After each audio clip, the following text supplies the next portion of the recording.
Deixa eu ver o Josão. Senhoras e senhores, louco, o futebol às vezes é muito coisa prazeroso. Eu acho que em todos os confrontos dessas quartas de final da Copa do Brasil, esse confronto de Vasco e Botafogo só não era mais desequilibrado, o Vasco só não era mais azarão do que Corinthians e Atlético Paranaense, porque o Atlético é um time de Série B que tá mal na Série B.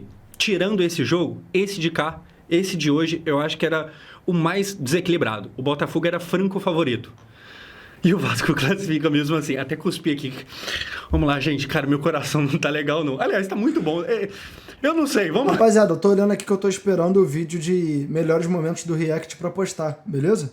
Vamos lá, vamos analisar isso aqui. Senhoras e senhores, hoje um dia bom. Começou ruim. Não começou exatamente Postar hoje no ruim, Instagram. mas começou... O Vasco normalmente é muita cagada, certo? Quem faz o gol do 1-1 da última partida? Jair.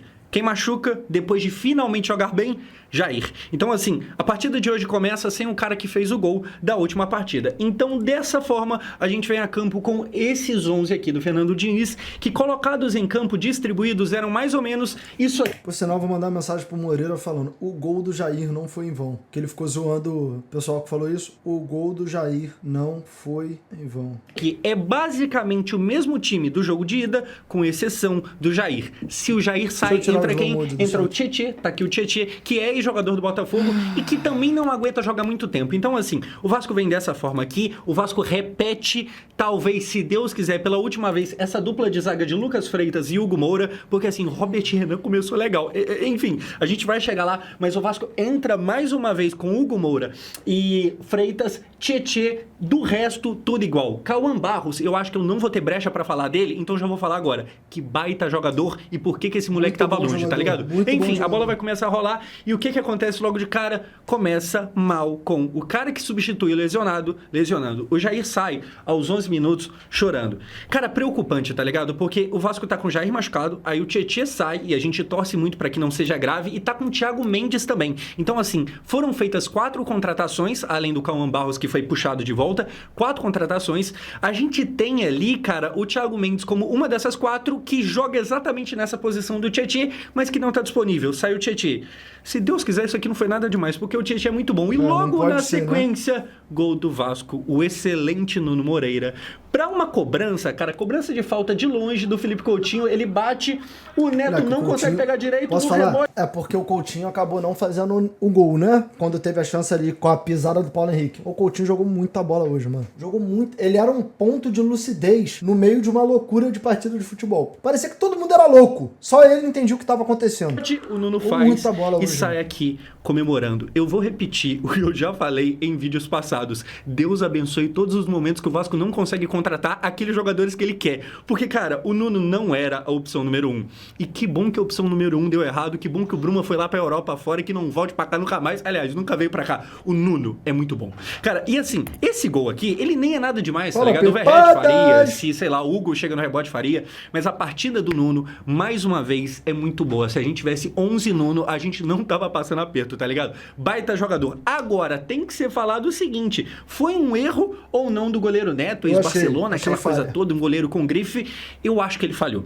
Eu acho que, assim, apesar dessa foto aqui, desse frame, mostrar que o Coutinho colocou a bola muito lá no ângulo, eu acho que dava pra ele chegar assim, dava pra ele chegar sim, só que tem aquilo, né? Quem possibilitou que a falha acontecesse é ele, Felipe Coutinho, na cobrança, que aqui começa bem, e depois eu vou pesar um pouco o comentário do Coutinho, tá? Então, antes de pesar, o Coutinho, só aconteceu a falha do Neto, porque o Coutinho colocou uma bola que estava de muito longe, lá no ângulo, praticamente, então uma baita cobrança, o jogador que faz diferença, quem faz o gol é o Nuno, mas na moral, aqui tá muito mais na conta do Coutinho, e essa falta quem sofreu foi ele segurando ali, foi puxado pelo Alexandre Barbosa, se eu não me engano, o Coutinho fazendo a diferença, e aí a zaga do Botafogo completamente desconectada, assim, amigo botafoguense que talvez esteja vendo isso aqui, eu sei lá sobre o filho do Ancelotti, hein, mas enfim, isso aí é problema de vocês, mas eu tenho minhas dúvidas.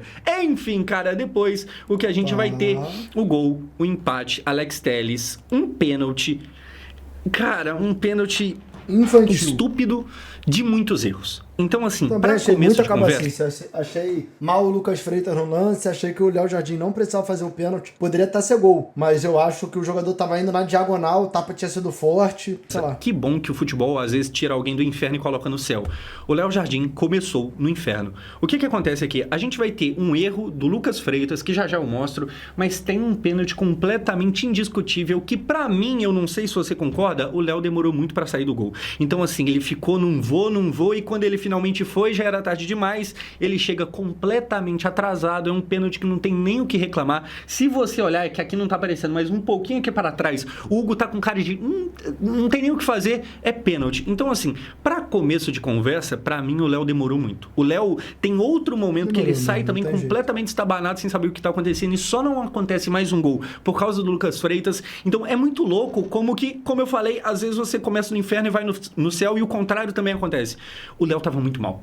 O Léo, que é um cara que a gente tem em grande prestígio, ele tava fazendo uma partida, eu acho que depois disso aqui, ele ficou meio sentido e tal, ele tava errando basicamente tudo. Enfim, se o pênalti é marcado, o Alex Telles vai pra bola, cobra o pênalti, assim como na final da Libertadores, faz o gol, sai aqui comemorando, e eu tenho que falar nesse mesmo lance do Lucas Freitas. No geral, gente, eu acho que essa teimosia do Diniz, de Hugo Moura e Lucas Freitas, por incrível que pareça, até que deu certo, tá ligado? E eu acho que o Freitas hoje não fez uma partida ruim no geral. Não, a partida foi boa. Pra mim, ele falhou no lance. A partida dele foi adulta. Não, eu acho que ele corrigiu bastante erro de muita gente ali, mas no lance do gol, cara, pra mim existe um erro crasso que eu não sei se você percebeu, mas olha só, a bola tá vindo aqui no meio e perceba como que o Correia, ele vai correr aqui. O que você tem que fazer? Esse é o Freitas, ele deveria correr aqui.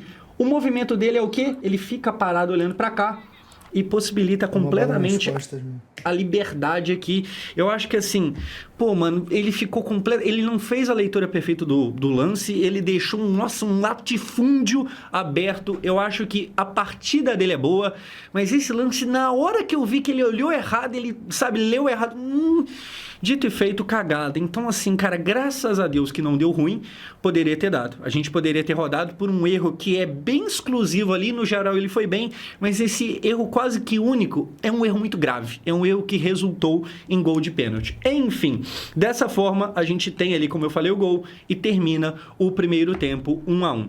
Cara, o jogo de ida já tinha sido isso, e a gente tem um Botafogo que, no geral, assim como era esperado, vai melhor hoje. Mas não é tão melhor também não. Números, o que a gente tem é 43% de posse de bola. Então a gente vê, mesmo sendo o Fernando Diniz, o Vasco não consegue ficar tanto assim com ela. O Botafogo... Mas é muito, pô. Quase 45% de posse de bola no tapetinho contra o Botafogo, com eles tendo que buscar o placar, é muito, pô. O Vasco tem 50. Eu imaginava que o Vasco ia botar menos. 37, então o Vasco tem menos. Em finalizações, aqui chama até um pouco mais a atenção, porque são 11-3 pro Botafogo.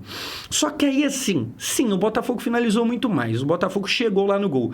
Tá, mas qual que é exatamente a qualidade dessas finalizações, cara? Chutes no... É porque eu fico nervoso, porque, mano, se o Vasco estiver trocando passe no meio campo, eu tô pra morrer. Mas não tiveram muitas chances claríssimas do Botafogo, assim, no jogo. Gol no gol mesmo, que obrigaram a ter defesa, ou então que foram, de fato, gol. 3 exatamente pra cada lado. Então, o Vasco, ele chega 3 vezes, as 3 no gol. O Botafogo chega 11 pra só 3 chegar. Então, assim, é um número meio maquiado também. Eu acho que, no geral, o Botafogo foi um pouco superior, mas nada demais. No segundo tempo, que a gente tem é o Botafogo colocando seus jogadores, e aqui entra Vitinho e Savarino. E aqui é um pouco da prova do tamanho do que o Vasco acabou de fazer. O Vasco, mais um ano, né? Ele vai longe, ele chega longe na Copa do Brasil, porque nesse... segundo ano seguido sendo semifinalista de Copa do Brasil, né? Momento aqui, entram Vitinho e Savarino. A gente tá falando de jogadores de seleção.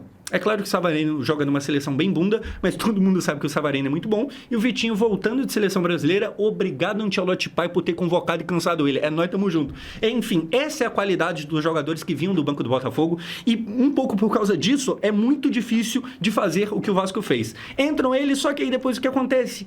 O Coutinho. Cara, a gente classificou. Que bom, que maravilha, tá ligado? Então eu vou segurar um pouco. Se a gente não tivesse classificado, eu acho que daria para pesar muito no Couto. Por quê? Ele tem esse lance aqui. O Paulo Henrique acaba com o Alex Telles, que fica caindo. O Paulo Henrique fez uma partida brutal, assim como todas que ele faz. E eu volto a dizer, pode, falar que eu sou lunático, que eu sou clubista. Se o Paulo Henrique não jogasse no Vasco e jogasse num time que o pessoal leva mais a sério pelo que são os últimos anos, o Paulo Henrique estaria na seleção. Por mérito e competência do que ele tem feito em todos os jogos, o Paulo Henrique que é um lateral que hoje atua num nível pra ser convocado, pô. Todos os jogos do Vasco ele destrói. O Vasco bem, ele destrói. O Vasco mal, ele destrói. Ele tá sempre bem, pô. No chão, literalmente, o Coutinho invade a área, chuta e não faz um gol que era pra fazer. O Coutinho, ele é substituído pouco depois disso, não porque ele deixou de fazer o gol, mas porque, novamente, ele cansa. O Coutinho, cara, é um cara que a gente espera demais, é um cara que claramente tem um refino maior com a bola no pé, mas eu acho que ele precisa aparecer mais nesses momentos. Para ele ser, de fato, esse cara protagonista que a gente espera que ele seja, ele precisa aparecer. Então ele aparece. Mas hoje eu achei que ele jogou bem, mano. Achei que ele jogou bem. Eu mesmo cobro o Coutinho aqui, mas eu achei que ele jogou bem. E se a gente for avaliar, na boa, o Coutinho desde que chegou... Cadê? Felipe Coutinho. Cadê os números desde que ele chegou ao Vasco? Estatísticas... Não, eu queria ver por time. Não tem como ver por time? Aqui. Vasco em 2025. 37 jogos, 9 gols e 3 assistências, pô. Pô, 37 jogos, 12 participações em gol, uma média de 7,22 de nota. Que isso, cara?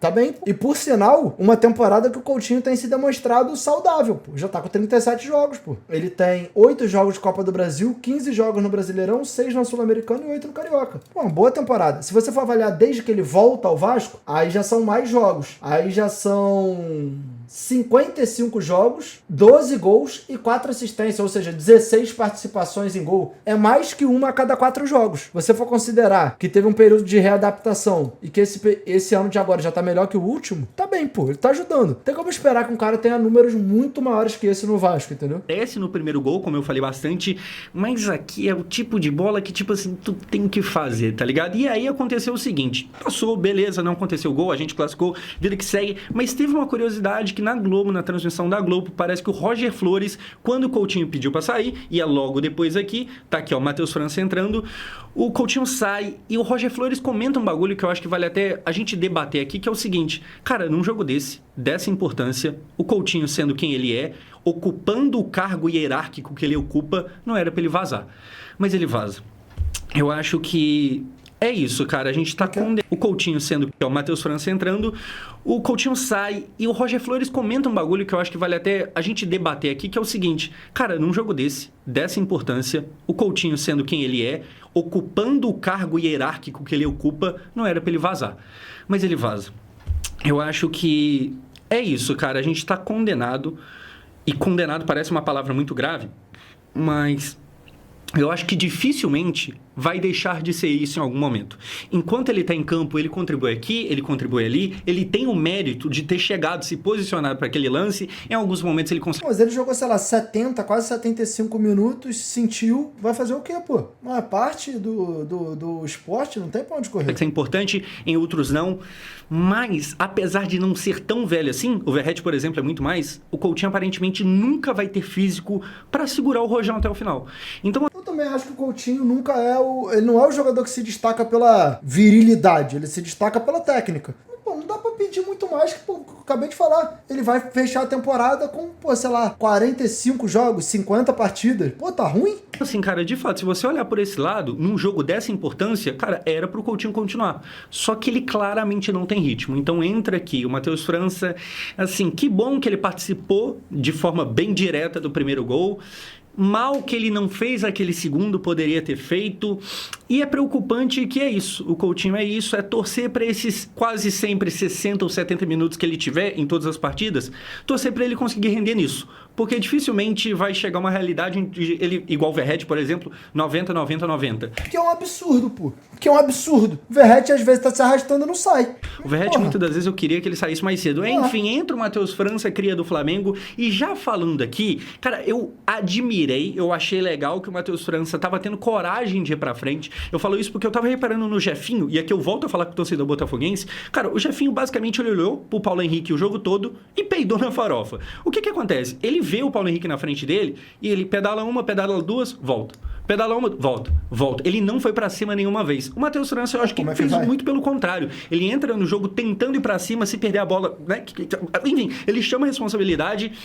Só que a finalização dele, ou então o cruzamento, muito ainda desregulado. A gente espera muito pra que dê certo. Pra você que tá completamente perdido, por que vocês estão pondo fé nesse moleque? Cara, querendo ou não, existe ali aquele carimbo, aquela grife de Premier League. Tava lá no futebol inglês, é claro que não tava na primeira prateleira, longe de... Não só de Premier League. Tipo assim, a construção dele como jogador no Flamengo, desde a base até subir o profissional, é um bagulho gigantesco, mano. O moleque surge muito bem, pô. Ele teve uma lesão grave, se eu não me engano, na costela, já na Inglaterra, acabou perdendo muito ritmo de jogo. O Vasco fez uma aposta. Eu acho uma boa aposta. Apesar de eu não ter gostado de algumas tomadas de decisão dele hoje, no jogo contra o Sport, que foi a estreia dele, sei lá, eu acho que é uma aposta que tem valor. Pô. Isso, Crystal Palace. Mas, cara, tava lá. E normalmente quando tá lá, alguma coisa tem. Esse moleque já jogou bola, ele teve muito problema de lesão. Então existe um porquê a gente tá meio hypado, apesar de sim existir um viralatismo de, só porque tava na Inglaterra, tá ligado? Agora, na mesma hora, como eu falei, que eu reconheço que pelo menos ele teve coragem, eu reconheço também que assim, chegou na hora de chutar, isolou a bola, chegou na hora de cruzar, meu Deus do céu, cruzou muito mal. Foi. Gente, é torcer pra acertar, pra colocar o pé na forma, porque se isso acontecer, eu acho que ele clareou alguma... Pô, ele botou o pé na forma no momento mais importante. Aquele penal que ele bateu ali, eu acho que foi o mais indefensável de todos. Mas no último toque na bola, meu Deus do céu, ele espancou ela, tá ligado? Enfim, vamos avaliar aí, pelo menos, se existe alguma notícia positiva aqui, é que o ritmo dele já tá bem melhor. O primeiro jogo dele, a estreia, ele tinha entrado completamente em outra frequência. Eu acho que hoje ele entra mais, sabe, ligado no jogo e tal. É torcer pra esse pé aí entrar na forma. Depois, o que a gente vai ter, o Léo Jardim, aos 38 minutos, começando a redenção dele. Até aqui, cara, e depois ele vai terminar como herói da partida, até aqui o Léo Jardim passava muita desconfiança nesse jogo. Eu acho que ele tava completamente perdido e tal. Eu acho que se você, torcedor, tava assim, tão agoniado quanto eu, ele tava passando a impressão de... Eu, no início do período do Léo Jardim no Vasco, eu tinha umas restrições com ele. Depois de todas as credenciais e de todas as carteiradas que ele deu, não tem nenhum jogo que eu fico... Tipo assim, hoje eu achei que ele foi mal no pênalti. Ponto. Fora isso... Meu Deus do céu, não chuta nele não, que eu acho que hoje a bola entra, mesmo se não for com tanto perigo assim. Aos 38, porém, ele faz uma baita defesa. Entendeu? O Vasco tem outra boa oportunidade. Que jogo é esse que o Coringa quer jogar? Só que dessa forma, termina o jogo. A gente vai pros pênaltis. Deixa eu ver esse vídeo aqui. Mais uma vez. E aí, cara... A pica grossice do Léo Jardim aparece aqui de novo. No momento que ele falha, eu olho ali pra galera do Twitter, comentando redes sociais, os caramba, e já tem muita gente falando que é um goleiro nota 6, é um goleiro questionável, 6 baba-ovo sem necessidade, tá ligado? Ele mandou mensagem e eu acho que, assim como qualquer jogador, muitas das vezes ele falha mesmo, tá ligado? Assim como falhou no pênalti cometido hoje. Mas não dá pra tratar o Léo Jardim no Vasco como qualquer coisa. O Léo Jardim, mais uma vez, ele começa aqui fazendo uma boa defesa, aí o jogo vai para os pênaltis, um jogo que valia muito pro Vasco, porque chegar na semi era melhor do que o pênalti que ele defendeu foi bem cobrado pelo Alex Telles. O Vasco poderia imaginar para esse ano. E aí, nos pênaltis, Léo Jardim vai lá e defende o pênalti do melhor cobrador do Botafogo, daquele que na final da Libertadores, quando aconteceu um pênalti, pegou a bola para bater. Léo Jardim vai lá e brilha. Ele vai de o cara que fez uma baita de uma cagada no primeiro tempo para o cara que defende e mais uma vez classifica. Salvo engano, essa é a 6ª disputa de pênalti do Léo Jardim no Vasco e, se eu não me engano, são 5 vitórias. Bizarro. O Léo Jardim não é pouca coisa no Vasco. Não é pouca coisa. Naquela época que o pessoal tratava de ele tá pedindo salário demais, e aí eu vi gente tratando como, se pedir também, que se ferre, como se fosse fácil achar outro goleiro do mesmo nível. Não é. Não acho que é fácil. Só acho que o salário que foi veiculado lá é bizarro. Não é. Eu acho que, cara, no futebol a gente pode até olhar Alisson e Dibu Martínez. No geral, eu acho que você precisa ser louco pra falar que, tecnicamente, o Dibu é melhor do que o Alisson. Só que, indiscutivelmente, o Dibu aparece no momento que é pra aparecer. O Léo, mesmo quando ele falha, ele tem essa grandiosidade de ser importante. Ele vai sempre ser assim? Infelizmente não. Mas muitas vezes ele foi. Hoje é mais uma delas. É um clássico que não tem muita rivalidade, mas pela fase do campeonato é muito importante. Obrigado, Léo Garden, mais uma vez. Enfim, pessoal, o Vasco classifica no geral. Já falei do Matheus França. O que eu achei do Robert Renan? Jogou cara, muito. Tomara que Jogou seja muito. disso. Eu vou jogar com o Coringa. Tá faltando 2 minutos pra acabar o vídeo aqui. Isso aqui pra melhor, porque foi bem. Eu acho que o Robert Renan, ele chega no Vasco falando assim, eu vim porque o Vasco e tal, e ele é cheio de camisa, ele é cheio de foto adolescente com camisa do Vasco, mas ele fala desde a coletiva sobre o Fernando Diniz. Ele fala que esse estilo de jogo eu acho que combina. Claramente ele veio pra cá porque ele vê no próprio próprio futebol, uma qualidade ali pra sair tocando e tal. E hoje ele entra muito bem. E é aquilo, cara, eu espero que dê certo. Ele, quando saiu do Brasil, tava lá no Internacional, ele saiu meio pela porta dos fundos e tal. Eu espero que não desande, porque a estreia é muito boa. Se o Matheus França cagou aqui, ali e tal, eu acho que o Robert Renan, mano, acertou basicamente tudo. Teve uma virada que ele deu no Paulo Henrique, eu falei, meu Deus do céu, pode começar o próximo jogo.